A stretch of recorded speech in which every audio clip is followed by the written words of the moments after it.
নমস্কার বন্ধুরা, আমি পম্পা। আমার কিচেনে সবাইকে স্বাগত। এটা অসময়ের ফুলকপি, আর আলুগুলো পাতলা করে কেটে নিয়েছি যাতে সেদ্ধটা তাড়াতাড়ি হয়। আপনাদের পছন্দ মতো কাটবেন। তো ফুলকপি আলুগুলো আগে ভেজে তুলে নিয়েছিলাম। এরপরে যেটা দিলাম সেটা হলো টমেটো পেঁয়াজ বাটা।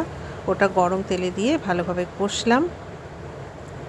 এরপরে দিলাম অ্যাজ ইট ইজ গুঁড়ো হলুদ, কাশ্মীরি লঙ্কা গুঁড়ো, চিনি, এগুলো দিয়ে আবার ভালো করে কষিয়ে নিলাম।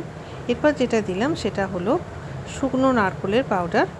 ওটা আমি ডিপার্টমেন্টাল স্টোর থেকে কিনেছিলাম। আপনারা ইচ্ছা করলে অবশ্যই নারকেলের দুধ কিংবা নারকেল কুড়িয়ে নিয়ে দিতে পারেন। আমার কাছে এটা অ্যাভেলেবেল ছিল। তো এবার এটাকে খুব কম আছে ভালোভাবে নেড়ে নেড়ে ভাজলাম। একটু সুন্দর রং ধরার পর ভাজা আলু এবং ফুলকপিটা দিয়ে দিলাম। আবারও ভালো করে মশলাগুলো মিশিয়ে নিলাম যাতে টেস্টটা ভালোভাবে ঢুকে যায়।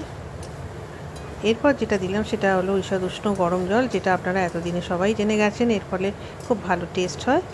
আমি ওটাই করলাম, দিয়ে ভালোভাবে মিশ্রণটা ভালোভাবে নাড়িয়ে দিলাম। আর এরপর যেটা দিলাম সেটা হলো নুন। আমি 1 চামচ ভর্তি নুন দিয়েছি। আপনারা ইচ্ছা করলে একটু বেশি বা কম দিতে পারেন, সেটা স্বাদ অনুযায়ী। ফুলকপি আলু তো আগে ভাজাই ছিল, তাই রান্না হতে বেশিক্ষণ সময় নিল না।